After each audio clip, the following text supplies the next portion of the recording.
Assalamualaikum warahmatullahi wabarakatuh. Jumpa lagi dengan saya Tama dalam Ada Apa Gerangan 2. Bagaimana kabar kalian? Semoga selalu diberikan kesehatan dan juga rezeki yang cukup. Seperti yang kalian ketahui, di Ada Apa Gerangan ini saya akan khusus membacakan cerita-cerita mistis bersambung. Dan kali ini kita akan lanjutkan cerita sebelumnya tentang sebuah pendakian ke Gunung Salak oleh Mapala, salah satu universitas, yang akhirnya mereka malah terjebak dan kembali ke masa lalu, tepatnya di tahun 1986, di mana tahun itu terjadi sebuah tragedi. Mapala di kampus mereka hilang dan tak pernah ditemukan. Nah, seperti apa kelanjutan ceritanya? Langsung saja kita simak. Teman-teman, ada apa gerangan? Ceritanya mulai dari sini. Tidak lama kemudian, perjalanan pun dilanjutkan. Malam semakin pekat dan rombongan menapaki jalan setapak yang menanjak beberapa kali. Tujuan mereka adalah pos berikutnya. Alex berpesan, siapa tahu Santi tersesat. Ia pasti akan menuju ke sana. Di sepanjang jalur itu, topik tentang Santi kembali muncul. Feby hanya bisa menyimpan gelisah di dalam hati. Ada rasa sesal bercampur marah pada diri sendiri. Namun, pertanyaan terus berputar dalam pikirannya. Kalau ia berkata jujur, akankah yang lain percaya? Yanu tiba-tiba terpeleset. Semua orang panik. Teriakan spontan pecah. Tidak ada yang menyangka pria gemulai itu bisa kehilangan pijakan. Ia sebenarnya berjalan di tengah barisan, tepat di belakang Sela, bukan di urutan paling akhir. Sepertinya ia lengah, atau mungkin karena tanah yang licin membuat langkahnya goyah. "Cepat kasih tali!" seru seseorang. Dia bergerak paling sigap. Dengan cekatan ia mencoba membantu, dibarengi Rusman yang sejak awal dikenal paling lincah.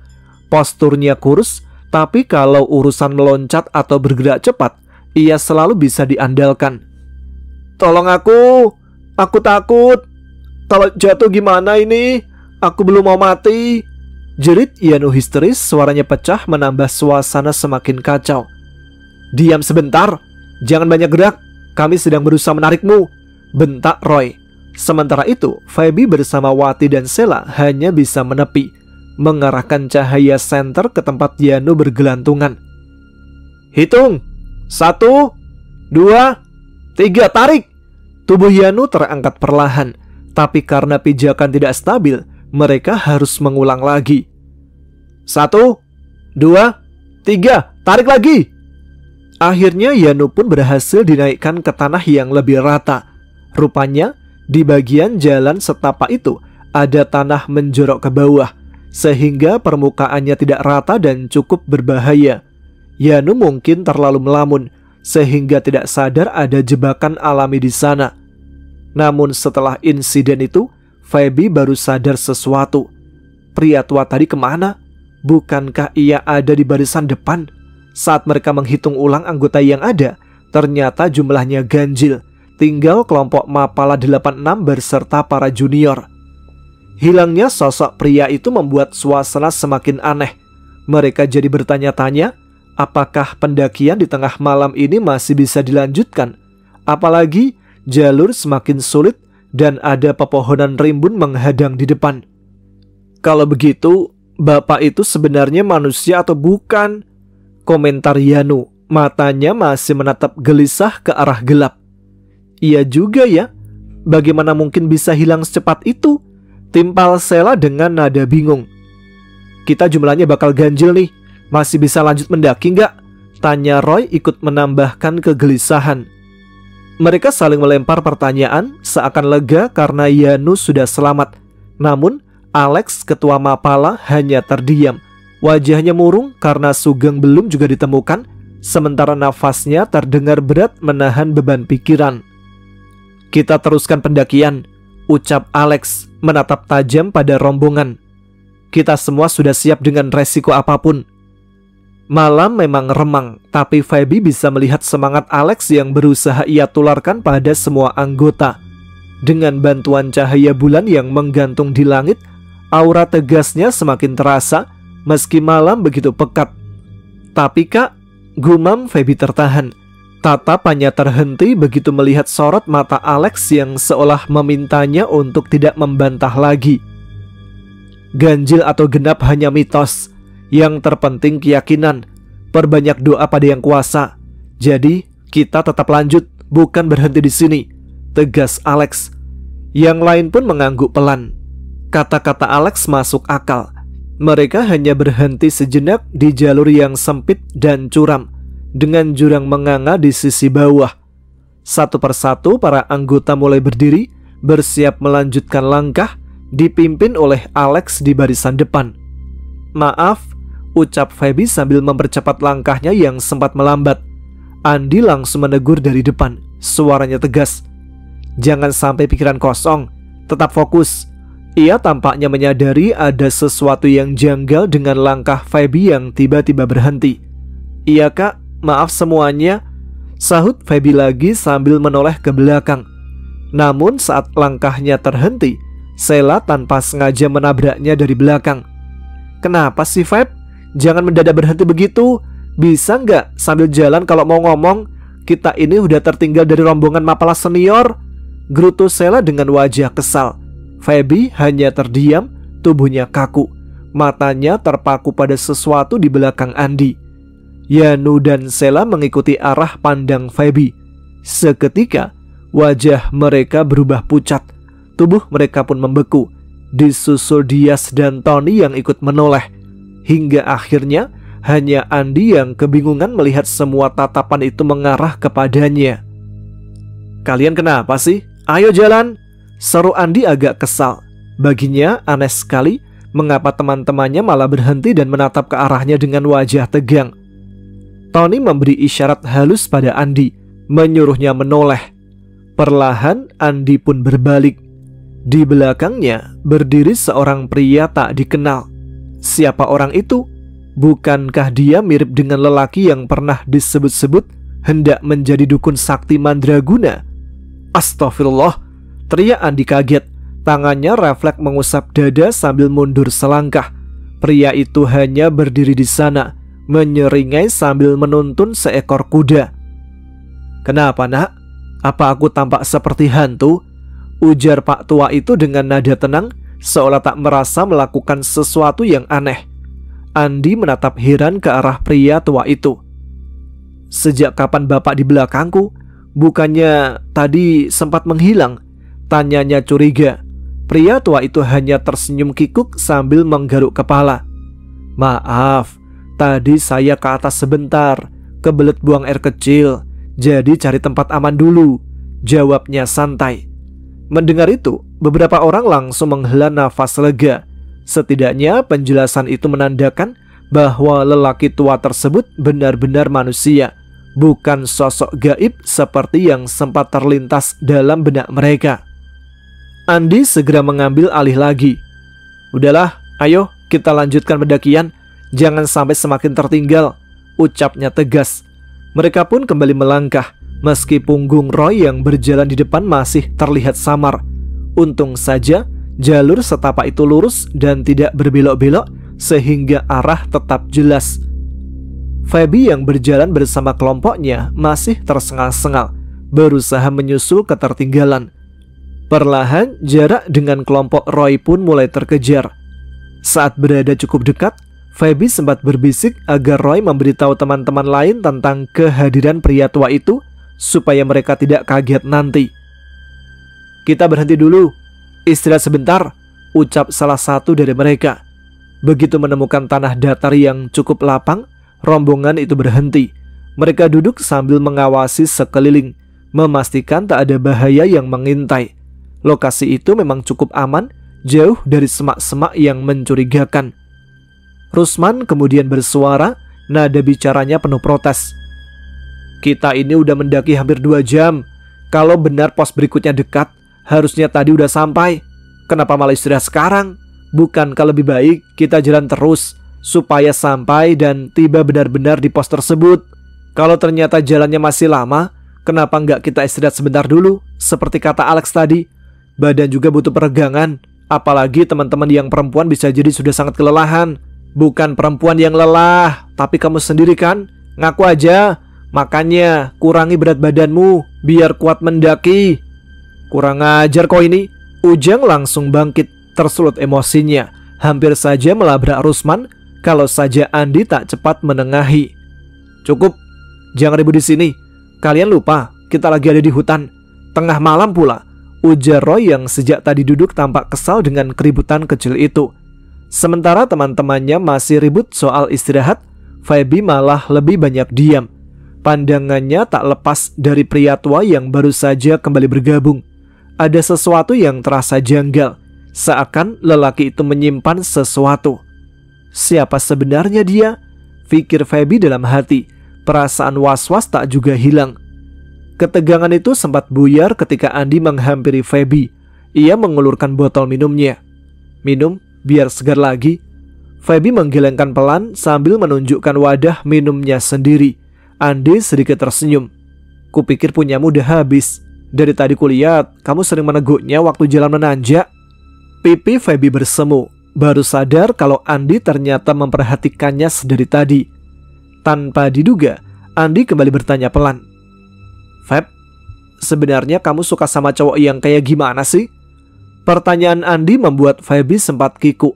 Hatinya bertanya-tanya, apakah ini bentuk pendekatan yang sedang dilakukan Andi?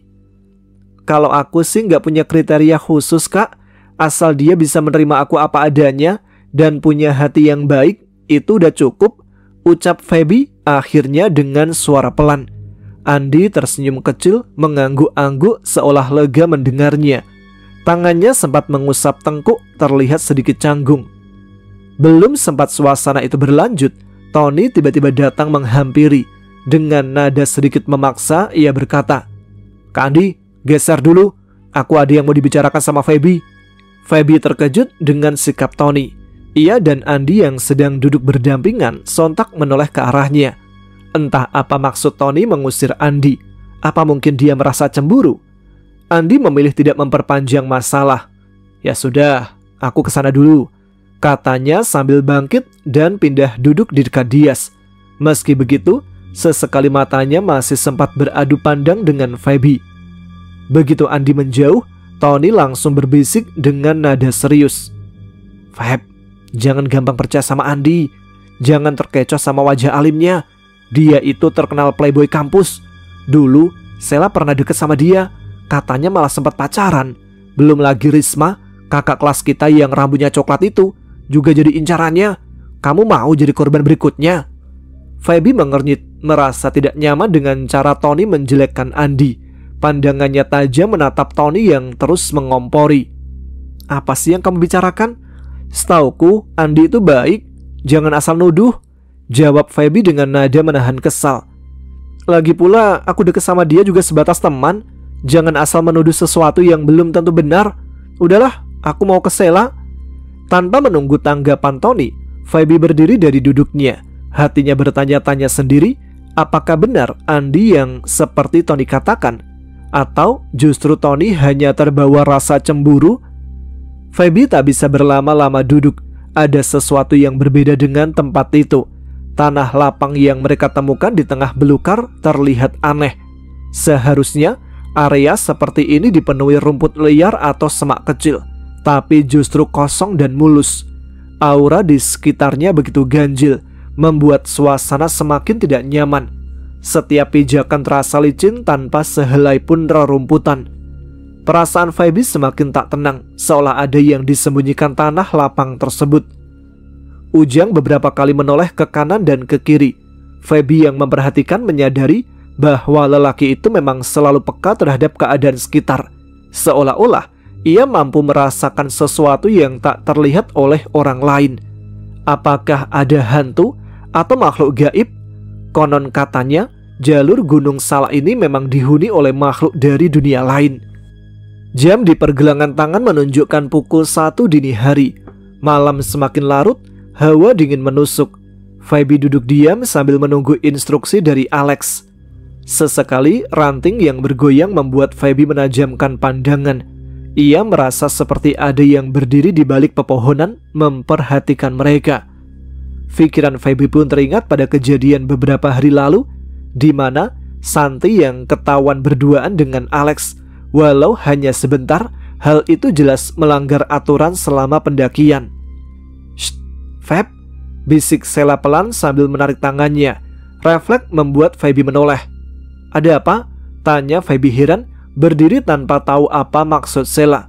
"Aku nggak mau deket Kak Ujang. Kita pindah duduk sebelah sana," bisik Sheila lagi. Feby sempat melirik ke arah Ujang. Lelaki itu sedang asik berbicara dengan Pak Tua, seolah pembicaraan mereka sudah sangat nyambung. "Jangan lihat ke sana, nanti kita ketahuan kalau lagi ngomongin dia," tegur Sheila cepat. Sheila menahan bahu Feby, membuatnya terpaksa menatap lurus ke depan. Sorot mata Sheila penuh emosi, membuat Feby hanya bisa diam mengikuti. Ia bertanya-tanya apa yang sebenarnya sedang ia rasakan. Apakah Sheila merasakan sesuatu yang aneh? "Kamu capek atau lapar? Kenapa tiba-tiba gak suka sama Kak Ujang? Padahal dia kelihatan baik," ucap Feby mencoba menenangkan. Sheila menghela nafas berat. Terlihat jelas ia mulai kesal karena Feby tak langsung mempercayainya. Dari awal pendakian, Sheila memang tak pernah terlihat nyaman dengan keberadaan Ujang. "Aku lihat dia bawa sesuatu berisi cairan merah, mirip darah. Bisa jadi dia yang jadi dalang semua kejadian aneh ini. Mungkin dia pemuja iblis atau pelaku pesugihan. Dia kan hidupnya susah," bisik Sheila dengan nada penuh curiga. Feby membelalakkan mata. Sheila benar-benar menuduh Ujang sebagai pelaku kematian Santi. Tapi menurut pengamatan Feby, tubuh orang yang mengenakan jubah di malam kejadian itu tidak setebal tubuh Ujang. Ujang jelas berbadan gemuk, sedangkan sosok itu tidak. "Kamu jangan ngawur, Sel. Kalau ngomong gitu bisa jatuhnya fitnah. Mungkin saja benda itu cuma alat untuk komunikasi gaib, bukan berarti dia pelaku pembunuhan." Sheila menatap kesal. "Justru itu yang bikin aku makin gak suka. Dia kayak orang gila. Pria waras mana yang ngomong sendiri di malam-malam kayak gitu? Alasan ngobrol sama makhluk lain? Makhluk apa? Alien?" Walau Feby mencoba menenangkannya, Sheila tetap bersikeras. Ia malah menyuruh Feby duduk menjauh dari yang lain. Sepertinya ia memang sedang kesal dan ingin bicara hanya berdua dengan Feby tanpa takut ada yang mendengar. Feby menarik nafas panjang lalu menatap Sheila serius. "Sel, tenang dulu. Jangan terbawa emosi. Hentikan pikiran burukmu." Sheila malah mendengus. "Kamu kayaknya udah kena pengaruh Kak Ujang. Aku sering lihat kamu ngobrol sama dia. Jangan-jangan kamu dipelet." Feby tanpa sadar memukul lengan Sheila cukup keras. "Aduh, kenapa mukul sih? Orang aku cuma ngomong apa adanya," protes Sheila sambil mengusap lengannya. Memang tak terluka, hanya sedikit memerah. Keduanya kemudian terdiam. Feby mengalihkan pandangan ke depan, melihat teman-teman yang lain sedang duduk santai sambil berbincang. Sejenak mereka semua beristirahat sebelum melanjutkan pendakian. Ini pertama kalinya mereka berhenti ketika langit masih gelap. Udara terasa berbeda, agak menekan dada, entah karena hawa gunung atau ada sesuatu yang lain. "Feb, jangan aneh-aneh ah. Aku udah dipukul ya aku diem. Tapi kenapa kamu kayak nepuk punggungku barusan?" tanya Sheila tiba-tiba. Feby menoleh cepat. "Orang aku gak nepuk kamu. Nih, dua tanganku dari tadi begini." Ia menunjukkan kedua tangannya yang bertautan, berusaha menahan dingin meski sudah mengenakan jaket tebal. Sheila hanya mencibir. Sepertinya ia tak percaya. "Terserah deh, aku cuma bilang apa yang aku rasain." "Aduh." Sheila kembali mengeluh. Kini tubuhnya sampai condong ke depan. Feby yang melihat perubahan posisi itu hanya mendelik, heran dengan tingkahnya. "Feb, gak lucu ah, sakit tahu. Kenapa sih kamu dorong aku?" protes Sheila dengan nada kesal. Suara Sheila membuat semua orang menoleh. Feby yang dituduh hanya bisa memandangi Sheila dengan bingung. "Kamu yang lebay, Sel, suka ngada-ngada," gumam Feby tidak sadar. Merasa jengkel, Feby memilih bergeser menjauh ketika Dias mendekat. Biar saja Dias yang menemani Sheila, pikirnya.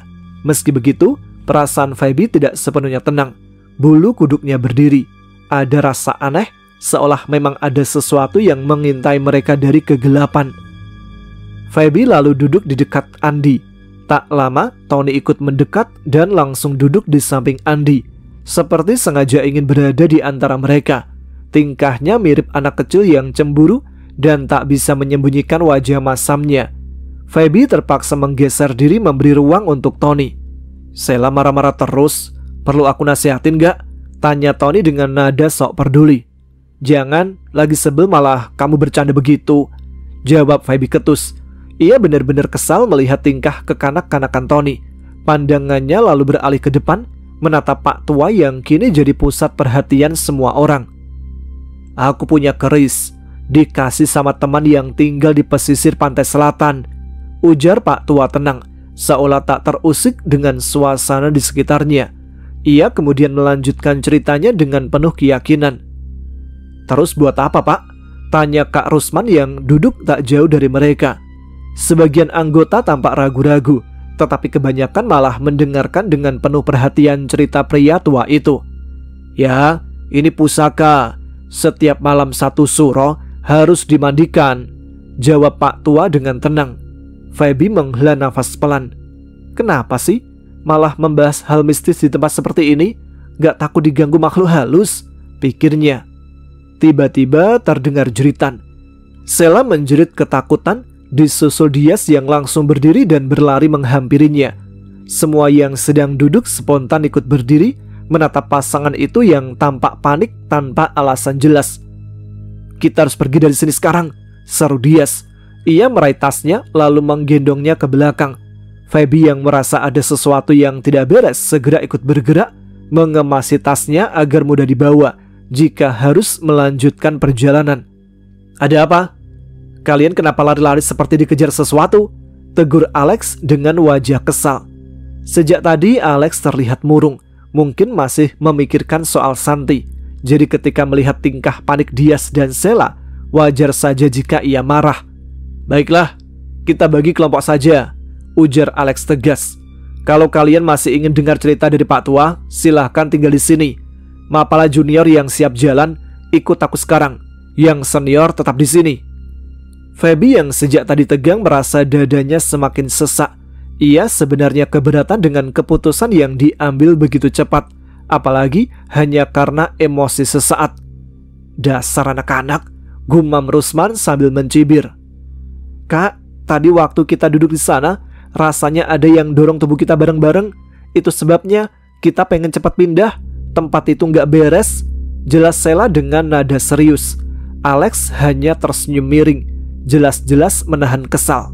"Ya sudah, kalau memang nggak mau bareng kita, silakan jalan sendiri. Kalian pikir kita rugi kalau kalian nggak ikut?" katanya ketus. Sikapnya yang biasanya bijak kini hilang. Ia malah menanggapi ketakutan Dias dan Sheila dengan nada dingin dan sedikit mengejek. "Apa benar kami harus pisah kelompok?" pikir Feby cemas. "Apa ini berarti pendakian kita akan terpecah?" "Lex, Dias cuma ngajak kita pergi sekarang. Itu juga karena suasananya aneh," jelas Roy yang coba mendukung pendapat Dias. "Aku ketuanya di sini, bukan Dias.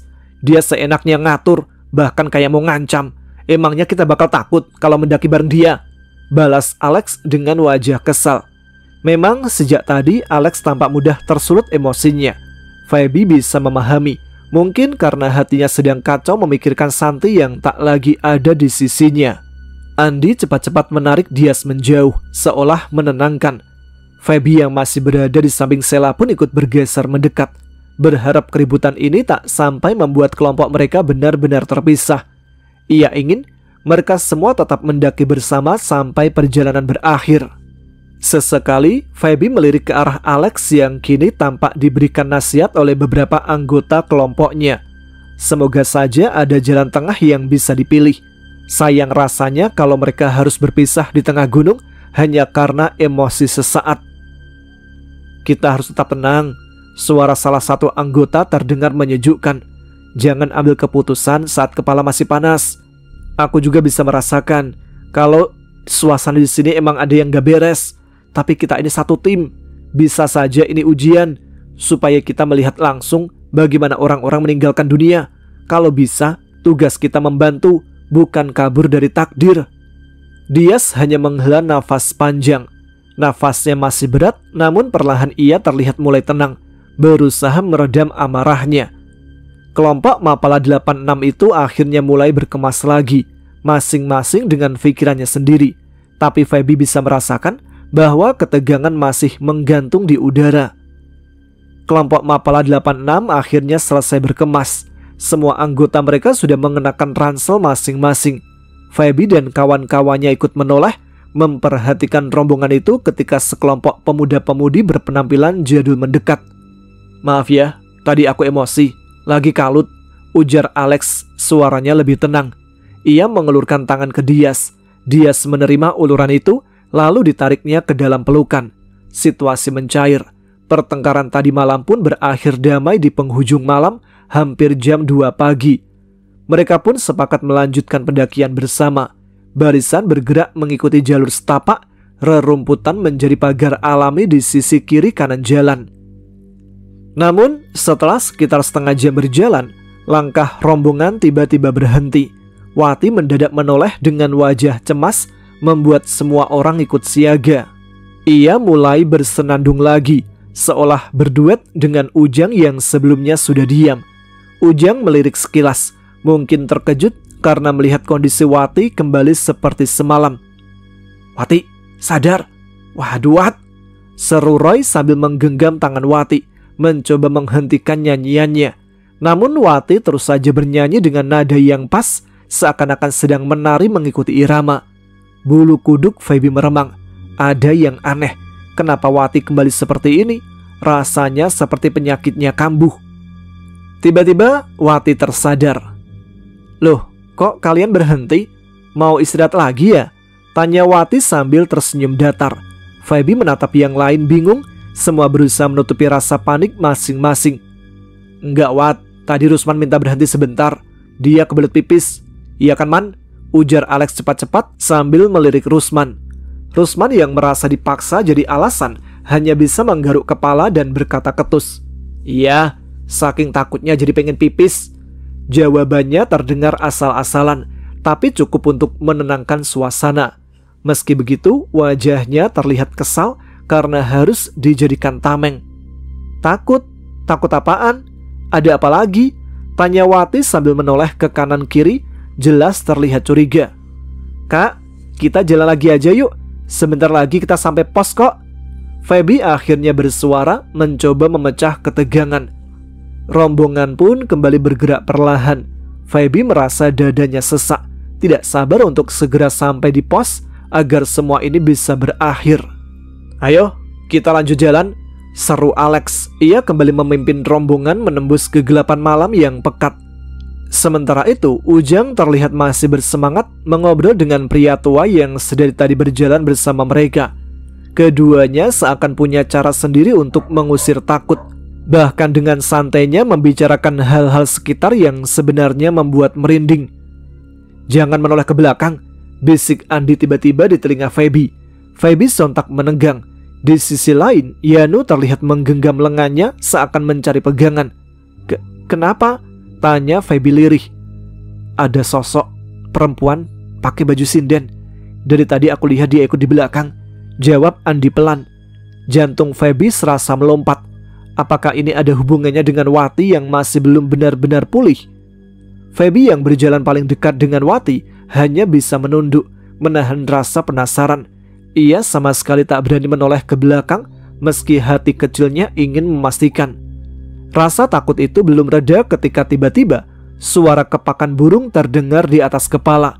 Sekelompok burung, entah jenis apa, terbang berpindah dari satu dahan ke dahan lain, seolah mengikuti langkah mereka. Hingga akhirnya rombongan tiba di sebuah area datar, di mana suara aliran air terdengar samar. Feby menarik nafas lega. Setidaknya mereka sudah semakin dekat dengan pos. Namun di tempat itu terdengar sangat ramai. Suara hiruk pikuk bercampur dengan cahaya lampu yang cukup terang, seolah ada banyak orang yang sedang melakukan aktivitas. "Apakah itu pasar?" tanya Yanu dengan wajah heran. Beberapa yang lain pun ikut menampakkan ekspresi bingung. Jika benar itu pasar, bagaimana mungkin ada di tengah alas luas seperti ini? Apa benar mereka sedang melihat sekelompok manusia? Feby melirik ke arah Ujang dan berucap pelan, "Kak Ujang." Pria itu hanya menarik nafas panjang, tidak jelas apa maksudnya. Namun ia tetap melangkah tanpa berkata apa-apa lagi. Tidak lama, sekelompok burung yang tadi terbang melintasi mereka kembali muncul, lalu hinggap di atas bangunan kecil yang berjejer rapi. Dari kejauhan, suasananya benar-benar menyerupai pasar Tempo dulu. "Kalau di sana ada makanan, kita bisa makan sepuasnya kan?" kata bapak tua dengan nada antusias. Ia yang bertugas membawa perbekalan mulai terlihat lega, seakan yakin di tempat itu bisa meminta sesuatu untuk dimakan. "Pak, tunggu dulu," seru Alex berusaha menahan. Namun sudah terlambat. Bapak tua itu terlanjur masuk dan berbaur dengan kerumunan orang-orang di sana. Mau tidak mau mereka pun berjalan mendekat. Dari dekat memang terlihat seperti pasar malam. Tidak ada yang aneh jika dipikir-pikir. Kemudian seorang penjual mendekat sambil tersenyum ramah. "Mau beli apa, Neng Gelis?" Feby yang ditanya oleh seorang wanita tua hanya menanggapi dengan senyum tipis. Ia sebenarnya sedikit mengerti maksudnya, meskipun sulit untuk menjawab karena keterbatasan bahasa. Kalau menggunakan bahasa Indonesia mungkin masih bisa, tapi bila lawannya hanya paham bahasa Sunda, apakah akan dimengerti? "Ini berapa?" sahut Ujang sambil mulai menawar. Feby berdiri tak jauh darinya, hanya memperhatikan tanpa niat membeli apapun. Ada perasaan aneh yang sulit digambarkan. Walaupun suasana pasar itu tampak biasa, tetap saja Feby merasa ragu untuk menyentuh barang-barang yang dijajakan. Orang-orang di sana tampak nyata, begitu juga pengunjung lain yang sedang melakukan transaksi jual beli. "Feb, kamu bawa uang gak?" tanya Alex tiba-tiba menoleh ke arahnya. Refleks Feby ingin mengangguk, tapi saat ia teringat uang kertas yang dibawanya, jelas gambarnya berbeda dengan uang yang beredar di tahun 86. Kalau dipaksakan bisa saja dianggap mainan. "Gak ada kak, maaf," jawab Feby pelan. Alex menghela nafas.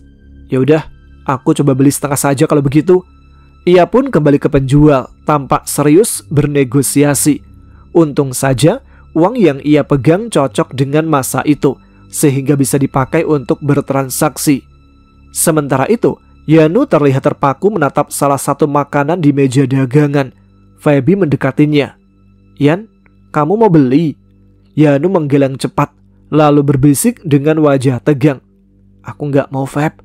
Tadi pas aku lihat lebih lama, mie itu berubah jadi cacing." Feby merinding mendengarnya. Dengan hati-hati, ia pun ikut melirik ke arah nampan berisi mie yang dimaksud Yanu. Di sana, di arah nampan berisi mie yang sudah dibubuhi kecap. Namun semakin lama dipandang, kepalanya justru terasa berat. Ia mengerjap beberapa kali dan benar saja, mie itu tampak aneh. Meski wujud cacing yang dimaksud Yanu sulit ia pastikan. Pasar ini tampak begitu menggiurkan bagi sebagian orang. Mereka bisa membeli jajanan sepuasnya, bahkan sampai kantong plastik yang dibawa penuh berisi dagangan. Hanya Feby dan beberapa junior yang memilih tidak membeli, lebih sering menolak ketika ditawari. "Padahal kalau mau, makanlah selagi masih berupa makanan," ucap Ujang santai sambil melahap sate di tangannya. Feby menoleh heran. "Maksudnya gimana kak?" tanyanya pelan. Ujang menatap sebentar lalu menambahkan, "Asal perut kenyang. Kalau sudah berubah ke wujud aslinya, mana bisa ditelan." Ucapan itu membuat Feby tercekat.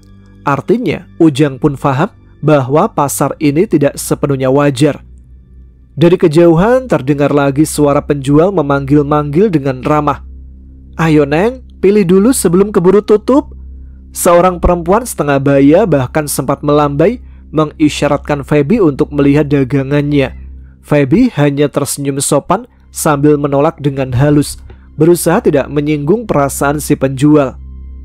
"Murah Neng, beli 1 dapat 2, seru pedagang lain. Tidak lama Rusman terlihat lewat sambil mengusap perutnya. Jemarinya berputar-putar di atas perut, seolah memberi tanda bahwa ia sudah kenyang. Entah puas karena sudah membeli sesuatu atau sekedar ingin menggoda teman-temannya. "Ros, ayo kita lanjutkan pendakian. Kalau terus sibuk berburu makanan begini, bisa-bisa kita nggak kunjung sampai di pos, ucap Alex dengan nada serius. Rusman masih saja bandel. Bentar Lex, kapan lagi bisa lihat pasar aneh kayak gini? Ujarnya setengah bercanda. Namun Alex tak kehabisan akal. Ia langsung menarik kerah baju Rusman yang kurus itu agar menjauh dari kerumunan. Perjalanan pun diteruskan. Feby sempat melirik jam di pergelangan tangan. Waktu menunjukkan sebentar lagi subuh. Artinya kegelapan dunia perlahan akan berakhir. Namun tiba-tiba sesuatu terasa janggal. Suara riuh pasar yang tadi terdengar begitu jelas kini menghilang begitu saja. Padahal posisi mereka masih belum jauh dari jalan yang dilewati sebelumnya. Semua orang saling pandang, sadar bahwa ada yang tidak beres. Kenapa bisa tiba-tiba senyap? Serentak langkah mereka berhenti. Dengan perlahan satu persatu menoleh ke belakang. Dan semuanya seperti mimpi. Pasar yang tadi ramai sekejap lenyap, hilang tanpa jejak seakan ditelan bumi. Pasar itu kemana? Batin Feby gusar. Kenapa bisa raib dalam hitungan menit? Ia refleks melangkah mundur. Pikirannya sulit mencerna apa yang baru saja terjadi. Keluar dari lorong gua itu, suasana semakin tak masuk akal. Rasanya seperti melangkah di dunia lain, di tempat yang seharusnya tidak mereka masuki. Seketika terbersit pertanyaan menakutkan di benak Feby. Apakah mereka sudah terjebak di jalur setan Gunung Salak? Situasi di depan begitu hening, seakan tak pernah ada kehidupan yang barusan mereka lihat. Hanya deretan pohon-pohon tua menjulang rapat, menjadi saksi bisu dari perasaan aneh yang menyelimuti rombongan. Mereka berdiri terpaku, menatap kosong tanpa percaya. Sementara beberapa ekor burung beterbangan mengepakkan sayap dan berpindah dari satu ranting ke ranting lain. Jumlahnya cukup banyak, seolah menjadi satu-satunya tanda kehidupan di sana. Lalu kemana perginya bilik-bilik penjual tadi? Tanya Rusman dengan wajah bingung. Langkahnya mondar-mandir kecil, seakan masih mencari-cari sisa jejak pasar tadi. Tatapannya menyisir ke segala arah, namun tak menemukan apapun. Sulit baginya percaya, seolah apa yang mereka saksikan tadi hanyalah bayangan yang tak bisa dijelaskan dengan logika. Jangan-jangan tadi itu memang pasar gaib, tempat jual beli tapi yang berdagang bukan manusia, ujar Feby dalam hati, merasakan bulu kuduknya berdiri. Roy ikut bersuara, ucapannya terdengar getir, jelas ada kecemasan di baliknya. Ia salah satu yang tadi sempat menyantap makanan dari pasar itu dalam jumlah banyak. Kini ia memegangi perut, membayangkan bagaimana rasanya jika tahu apa yang dimakan ternyata bukan masakan manusia. Alex tiba-tiba melempar plastik berisi makanan yang masih ia bawa. Tangannya gemetar, wajahnya pucat pasi. Bukan tanpa sebab, isi kantong itu sudah berubah bentuk. Ia pun berusaha memuntahkan isi perutnya, khawatir sudah menelan sesuatu yang bukan seharusnya. Feby memperhatikan semuanya dengan hati bergetar. Sulit dipercaya, tapi yang terjadi di depan mata adalah kenyataan. Barusan mereka melihat dengan jelas para pedagang itu menjajakan dagangan dengan begitu ramah. Namun kenyataannya, coba bayangkan kalau kita ikut membeli mie goreng tadi. Suara seseorang memecah keheningan. Mungkin sekarang cacing-cacing itu udah hidup di dalam perut kita. Yano berbisik pelan, wajahnya pucat. Rasa mual sempat menghampiri setelah melihat beberapa senior yang kini sibuk muntah-muntah. Berbeda dengan Ujang, ia masih tampak tenang, duduk santai sambil berulang kali meneguk air minum. Entah karena sayang membuang sate yang tadi ia lahap, atau memang ia tak peduli, meskipun kenyataannya bisa saja makanan itu berasal dari sesuatu yang menjijikkan. Feby ikut merinding, pikirannya berusaha dialihkan, tak ingin terlalu fokus pada perut yang mulai terasa kecut. Dias, Tony dan Andi tampak sibuk membantu yang lain dengan memberikan minyak angin dan beberapa permen cadangan yang masih tersisa. Feb, lihat Kak Wati, kenapa dia tidak tampak terganggu? Apa mungkin karena dia sebenarnya bukan manusia? Tanya Sheila tiba-tiba. Feby langsung menoleh tajam pada Sheila, kaget dengan ucapannya. Maksudmu apa? Tanya Feby datar. Dia sudah sering kena gangguan, beberapa kali kerasukan juga. Bisa jadi kan? Dia memang separuh dari bangsa lain, jawab Sheila dengan nada meyakinkan. Feby menggeleng keras. Ngaco kamu? Ia lalu melangkah mendekati Wati. Perempuan itu menyambut dengan senyum tipis, menepuk tanah kosong di sebelahnya, memberi isyarat agar Feby duduk. Matahari sebentar lagi terbit, ujar Wati lirih. Rasanya hidupku kini hanya tinggal menunggu hitungan jam. Dan sebelum senja kembali datang, aku merasa tidak akan lagi bisa bersama kalian. Feby menatap Wati dengan heran ketika perempuan itu tiba-tiba berkata seolah meramalkan ajalnya sendiri. Kenapa Kak Wati bicara begitu? Tanyanya hati-hati. Senyum kecut tersungging di wajah Wati, tatapannya redup. Aku lelah, Feb. Rasanya capek jadi diriku sendiri. Dimanapun aku berada, selalu ada sosok yang mengikuti. Seorang perempuan, cantik seperti sinden, tapi katanya ia dibuang di hutan gunung ini. Aku tahu dari mimpi-mimpiku, ia ingin aku ikut bersamanya. Feby tercekat. Jangan sebut nama gunung ini sembarangan, Kak. Ada mitos larangan. Ia mencoba mengingatkan, meski Wati hanya membalas dengan senyum getir, seakan pasrah dan putus asa. Feby ingin mengajaknya berdoa, meski ia tahu keyakinan mereka berbeda. Dalam hati ia hanya bisa berharap Wati mencari kekuatan pada Tuhannya sendiri. Berdoalah Kak, apapun yang terjadi, semua ada dalam kuasa Tuhan, ucap Feby. Wati tiba-tiba memeluknya erat, tubuhnya bergetar menahan tangis. Isaknya terdengar pilu, seakan beban hidup terlalu berat ia tanggung. Apa yang harus aku lakukan, Feb? Bagaimana caranya supaya aku bisa hidup dengan tenang? Aku tidak mau mati, aku hanya ingin pulang, ingin bertemu orang tuaku lagi. Feby tak mampu menjawab. Ia tahu sejarah tentang jalur pendakian ini tidak pernah meninggalkan kabar baik. Banyak kisah yang hilang tanpa penjelasan, banyak nyawa melayang tanpa alasan yang jelas. Seperti Santi misalnya, ia ditemukan meninggal dengan cara mengenaskan dan tak seorang pun tahu kebenaran di baliknya, kecuali Feby yang menyimpan potongan kisah itu. Mentari akhirnya beranjak naik, muncul pelan-pelan di balik pepohonan. Sinarnya masih malu-malu saat menyinari rombongan Mapala 86 yang terkapar lelah di tanah. Dari sekian banyak, hanya Ujang dan Wati yang tampak masih cukup kuat berdiri dengan tegak. Gundul, gundul, pacul-cul. Suara lirih Pak Tua terdengar. Ia duduk di bawah pohon sambil menatap langit.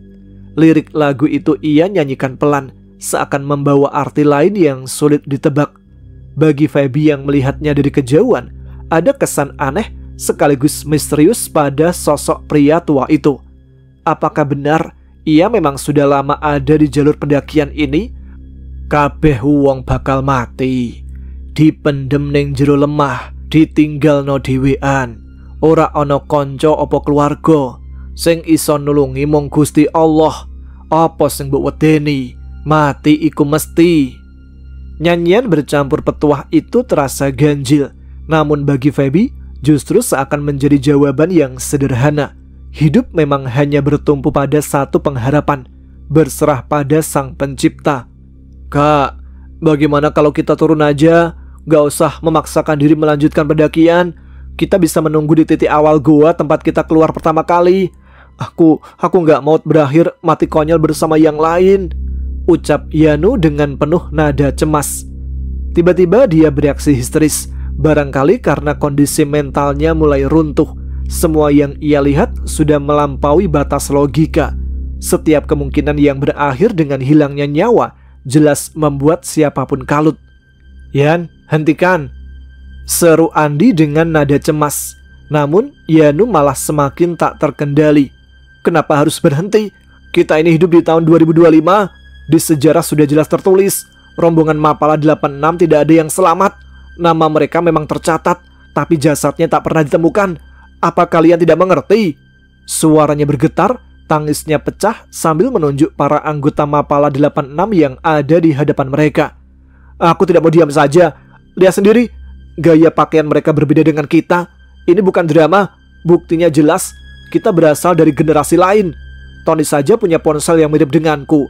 Zaman sekarang teknologi sudah canggih, internet bisa diakses kapan saja, siapa saja. Kalau tidak percaya, aku tunjukkan punyaku. Yanu merogoh sakunya mengeluarkan sebuah ponsel pipih. Wujudnya tak jauh berbeda dengan milik Tony. Berhenti Yanu, bentak Andi dengan wajah tegang. Semua anak Mapala 86 saling pandang penuh kebingungan. Yanu menangis histeris, seperti kehilangan pegangan. Ia benar-benar menolak menerima kenyataan pahit di depannya. Baru saja mereka menyaksikan pasar lenyap di telan bumi dalam sekejap. Dan kini, Yanu membuka rahasia lain yang lebih menakutkan.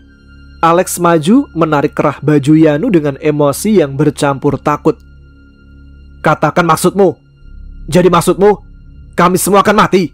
Begitu catatan sejarah di kampus kalian ya? Feby yang menyaksikan itu hanya bisa terdiam. Ia merasa suasana semakin mencekam.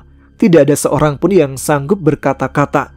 Semua hanya menunggu Yanu menjawab dengan jujur, meski jawaban itu bisa menjadi vonis bagi mereka sendiri. Iya, kalian semua anggota Mapala 86 ini, kalian tidak ada yang selamat. Bahkan jasad kalian tidak pernah ditemukan. Aku tidak mau bernasib seperti kalian. Mendengar itu, Alex dan teman-temannya hanya tertegun diam, mendengarkan apakah yang diucapkan oleh Yanu memang benar adanya. Oke teman-teman, sampai sini dulu episode kali ini. Kita akan lanjutkan cerita Mapala 86 di Gunung Salak pada episode selanjutnya. Terima kasih untuk kalian yang sudah menyimak episode kali ini. Jangan lupa aktifkan notifikasi biar tidak ketinggalan episode selanjutnya. Dan jangan lupa juga untuk tuliskan komentar, tunjukkan eksistensi kalian. Sekarang saya Tama harus pamit. Kita jumpa lagi di episode berikutnya. Tetap semangat, jaga kesehatan. Wassalamualaikum warahmatullahi wabarakatuh.